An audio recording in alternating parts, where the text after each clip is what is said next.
हमारे सहयोगी मधुरेंद्र भी हमारे साथ बने हुए हैं और जेएनयू के प्रोफेसर एसके सिंह साहब भी हमारे साथ बने हुए हैं। सिंह साहब, जिस मुल्क की 65% आबादी 35 साल से कम हो, जिस देश में 55% आबादी इंटरनेट का इस्तेमाल करती हो, जिस देश में लगभग 50% आबादी सोशल मीडिया यूजर हो, वहाँ अचानक से आप सोशल मीडिया बैन कर दे रहे हैं ये सोचकर कि कोई प्रोटेस्ट नहीं होगा, स्थितियां सामान्य रह जाएंगी। ये मिसकैलकुलेशन है क्या? देखिए, मिस कैलकुलेशन नहीं कर सकते। देखिए, पिछले कुछ महीनों से लगातार आप उठा के देखेंगे तो ट्रेंड दिखेगा। ओली सरकार के खिलाफ बहुत वोकल होकर लोग बोलना शुरू कर दिए और जो बोलने वाली संख्या बेसिकली है वो यूथ की है।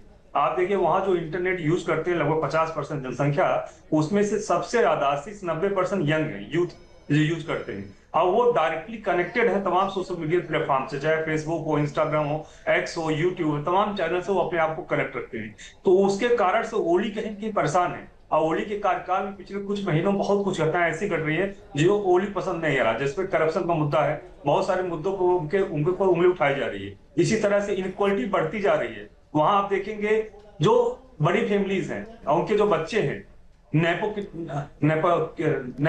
किड कहते हैं उनको, बेसिकली वहां वर्ड दिया गया है, टर्म दिया गया है नेपो किड। वो बहुत ज्यादा शोबाजी करते हैं, वो सोशल प्लेटफॉर्म पे अपने आप को प्रोजेक्ट करते हैं कि वो बहुत डिफरेंट है उन तमाम लोगों जो सामान्य परिवार से आते हैं और गरीबी में जीवन जी रहे हैं। तो ऐसी परिस्थिति में मुझे लगता है एक मुद्दा नहीं है। अगर आप ध्यान रखिए 2023 के बाद से किस तरह से प्रो किंग जो मूवमेंट शुरू हुआ कि राजशाही वापस आनी चाहिए, उसको लेके बड़ा प्रोटेस्ट चल रहा था जो अभी तक कहीं कहीं सुसुप्त अवस्था में है, लेकिन इस घटनाक्रम में वो भी सामने निकल के आ गया है। तो ये दर्शाता है वहां एक मुद्दा नहीं कई मुद्दे हैं। आप भारत और नेपाल के बीच जो संबंध है, बड़ा कारण ये भी है कि भारत का जो हमेशा अप्रोच रहा है, जिस तरह नेपाल क्लोज होकर काम किया है और पिछले कुछ सालों में केपी ओली के कार्यकाल जिससे संबंध बिगड़ते जा रहे हैं। आप देखे होंगे अभी रिसेंटली एससीओ समिट में भी नेपाल के प्राइम मिनिस्टर केपी ओली ने ऑब्जेक्ट किया लिपू लेक को, जिस ट्रेड रूट हम खोल रहे हैं चाइना के साथ, कि हमारा है, वो बोलते हैं हमारा है। तो ऐसे बहुत सारे मुद्दे जहां जिन मुद्दों को लेके वहां जनता खुश नहीं है और ओली के खिलाफ प्रोटेस्ट करने में लगी हुई। जी सिंह साहब, आप बने रहिए हमारे साथ। मधुरेंद्र, ये मिसकैलकुलेशन आपको लग रही है ओली का फैसला सोशल मीडिया बैन, या फ्रस्ट्रेशन है? देखिए, मिसकैलकुलेशन है। इसको फ्रस्ट्रेशन के तहत ये कह सकते हैं कि उसने बैन लगाया, लेकिन मिसकैलकुलेशन इसलिए कहा जाएगा क्योंकि वो अपने युवाओं को समझ नहीं पाए। जहां तक चाइना एंगल का सवाल है, ये समझना बेहद जरूरी है कि किस तरह से जब ओली की सरकार 26 सोशल मीडिया साइट पर बैन लगाती है तो वहीं पर ओली की सरकार जो है वो टिकटॉक को प्रतिबंधों में छूट देती है। और इसके खिलाफ भी दरअसल हम देखें तो सबसे पहले बिगुल बजता है विद्रोह का कि आप चाइना प्रो ऐप को तो दरअसल प्रतिबंधों के दायरे से निकालने के लिए निश्चित तौर पर छूट दे रहे हैं, लेकिन बाकी सोशल साइट्स पर बैन लगा रहे हैं क्योंकि आपके नैरेटिव को वो सूट नहीं करता। और जाहिर तौर पर आप देखिए, इस विद्रोह में भी नेपाल से चाइना का जो दरअसल कनेक्शन है वो साफ तौर पर देखा जा सकता है कि किस तरह से कॉपी पेस्ट दरअसल जिनपिंग के मॉडल को मारने की कोशिश ओली ने की थी, लेकिन वो इस वक्त इतनी भारी पड़ चुकी है कि नेपाल का संसद उसका गवाह है, जहां के चारदीवारी को तोड़ते हुए एक तरह से देखें तो युवा भीतर दाखिल हो चुके हैं, तमाम बैरिकेडिंग ध्वस्त हो चुके हैं, गोलियां चल रही हैं, इस वक्त टीयर गैसेज चल रहे हैं, लाठी चार्ज हो रहे हैं। वीरगंज की हालत देखिए आप, पोखरा की हालत देखिए, विराटनगर की स्थिति देखिए, काठमांडू तो हम देख ही रहे हैं। तो पूरा नेपाल इस वक्त अनरेस्ट में है। ओली के खिलाफ विद्रोह है और विद्रोह अचानक नहीं शुरू किया।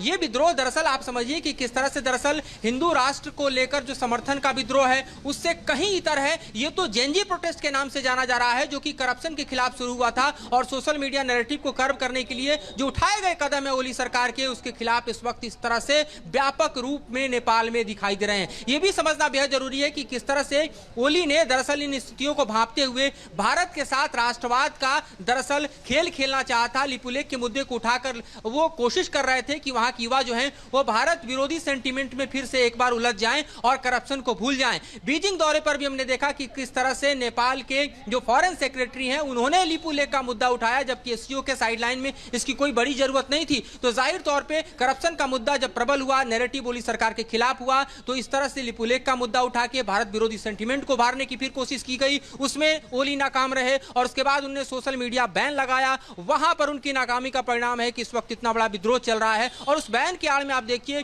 तो वो चीन के टिकटॉक पर बैन नहीं लगा पाए, बल्कि उसमें प्रतिबंधों में ढील देने में वो अपने सातिराना अंदाज को दिखाते नजर आए और उसको भी दरअसल वहां की युवाओं ने समझा। तो ये समूचा विद्रोह जो है उसकी पटकथा लंबे समय से लिखी जा रही थी और कुछ इस तरह से परिणति के रूप में हमें दिखाई दे रही है। यकीनन। तो इस वक्त की बड़ी खबर हम आपको बता रहे हैं, इन 4 तस्वीरों के जरिए समझ लीजिए कि भारत के पड़ोसी मुल्क नेपाल के हालात कितने भयावह हो चुके हैं। नेपाल में सिर्फ काठमांडू नहीं, देश के अलग अलग शहरों में, अलग अलग सड़कों पर, अलग अलग इलाकों में लगभग ऐसी ही तस्वीरें सामने आ रही हैं जहां पर सोशल मीडिया बैन के चलते लोगों का गुस्सा देखने को मिल रहा है। आबादी का बड़ा हिस्सा नेपाल की सड़कों पर इस वक्त उतरा हुआ है। हमारे साथ तमाम खास मेहमान बने हुए हैं। नेपाल जनता पार्टी के उपाध्यक्ष खेमनाथ आचार्य साहब हैं, प्रोफेसर एसके सिंह साहब हमारे साथ जुड़े हुए हैं जेएनयू से।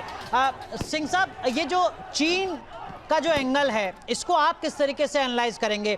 क्योंकि बीतते वक्त के साथ भारत और नेपाल और चीन के जो कारोबारी रिश्ते हैं वो बहुत तेजी से बढ़ रहे हैं, तब जबकि पूरी दुनिया में टैरिफ को लेकर बात हो रही है, ट्रेड डेफिसिट को लेकर बात हो रही है। ऐसा लगता है कि नेपाल और चीन में ये बातें खत्म हैं। 8000 से ज्यादा नेपाल के ऐसे प्रोडक्ट हैं जिन पर 0 टैरिफ लगा दिया है चीन ने। देखिए, निश्चित रूप से चाइना और अमेरिका के बीच जो राइवलरी चल रही है उसका जो रहेगा, और कहीं कहीं बाद में वो चाइना के साथ वही कार्ड खेलकर भारत के पास आने की कोशिश करता है। लेकिन जो घटनाक्रम अभी जो बड़ी बदलाव ये आई है, आप देखेंगे केपी ओली लेड जो गवर्नमेंट है बेसिकली वो कम्युनिस्ट गवर्नमेंट है, और तो कहीं कहीं वो आइडियोलॉजिकल एक एफिलिएशन है, लिंकेजेस है जो चाइना के साथ उनको ज्यादा कॉम्पेटिबिलिटी बनाती है, पैदा करती है। तो उनको ज्यादा सेफ जोन लग रहा है चाइना के साथ रहने में आज के संदर्भ में, रेदर वो अमेरिका और इंडिया जैसे देशों के जो डेमोक्रेटिक कंट्रीज है उनके साथ रहने में। और दूसरा कारण सबसे बड़ा ये है कि वहां पे इंटरनल जो तरह प्रोटेस्ट हो रहे हैं प्रो डेमोक्रेसी इन टर्म्स की, जो बेसिकली हिंदू राष्ट्र की बात हो रहा है, जो वहां पे किंग की जो रूल थे वो ज्यादा बेटर था, उसकी बात की जा रही है। तो ऐसी स्थिति में कहीं कहीं ओली बहुत बेचैन उठे, उनको लग रहा है कि उनकी सत्ता पर ही क्वेश्चन मार्क लगाया जा रहा है। उनको अपने लिए कोई एकमात्र देश दिख रहा है जो उनके हितों की रक्षा कर सकता है, वो है। सिंह साहब माफ कीजिए, आपको रोक रहा हूं, जरा तस्वीरें जो आ रही हैं वो एक बार दर्शकों को दिखा दें। आंसू गैस का इस्तेमाल यहां पर नेपाल की फोर्स कर रही है प्रदर्शनकारियों पर। प्रदर्शनकारियों की मांग की सोशल मीडिया ऐप्स पर बैन आखिर क्यों लगा दिया? 1 2 नहीं, 26 सोशल मीडिया ऐप्स जो पूरे दुनिया में सबसे ज्यादा प्रचलित हैं, और उसके बाद नेपाल की सड़कों पर गुस्सा किस तरीके से नजर आ रहा है वो आपके सामने। जहां भक्ति है हर शब्द में, कथाओं में छुपे हैं दिव्य रहस्य, और ज्योतिष देता है जीवन को दिशा। धर्म से जुड़ी हर बातों को जानने के लिए हमारे चैनल स्तुति को सब्सक्राइब करें। चैनल पर जाने के लिए इस लिंक पर क्लिक करें।